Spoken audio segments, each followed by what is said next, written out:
1999ರಲ್ಲಿ ಭಾರತ ಪಾಕಿಸ್ತಾನದ ವಿರುದ್ಧ ಕಾರ್ಗಿಲ್ ಯುದ್ಧ ನಡೀತಾ ಇತ್ತು. ಆಗ ಭಾರತೀಯ ಸೈನಿಕರ ಮುಂದೆ ಒಂದು ದೊಡ್ಡ ಸಮಸ್ಯೆ ಬಂತು.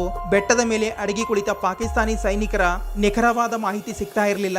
ಇದರಿಂದ ಅವರ ಮೇಲೆ ಆರ್ಟಿಲರಿ ಬಾಂಬಿಂಗ್ ಮಾಡಲು ಸಮಸ್ಯೆ ಆಗ್ತಾ ಇತ್ತು. ಅದಕ್ಕೆ ಭಾರತ ಅಮೆರಿಕದ ಸಹಾಯ ಕೇಳ್ತು. ಅಡಗಿ ಕುಳಿತ ಪಾಕಿಸ್ತಾನಿ ಸೈನಿಕರ GPS ಲೊಕೇಶನ್ ಕೇಳ್ತು. GPS ಅಮೆರಿಕ ಸ್ಯಾಟಲೈಟ್ ನ ಒಂದು ನೆಟ್ವರ್ಕ್ ಆಗಿದೆ. ಇದರಿಂದ ಭೂಮಿ ಮೇಲೆ 1 ಮೀಟರ್ ಅಂತರದಿಂದ ವಸ್ತುಗಳನ್ನ ನೋಡಬಹುದು. ಆದರೆ ಅಮೆರಿಕ ಭಾರತಕ್ಕೆ ತಮ್ಮ GPS ಆಕ್ಸೆಸ್ ಕೊಡಲು ನಿರಾಕರಿಸಿತು. ನಂತರ ಭಾರತ ಕಾರ್ಗಿಲ್ ಯುದ್ಧ ಅಂತೂ ಗೆಲ್ತು. ಆದರೆ ಭಾರತದ ಮನಸ್ಸಿನಲ್ಲಿ ಈ ಮಾತು ಹಾಗೆ ಉಳಿಯಿತು.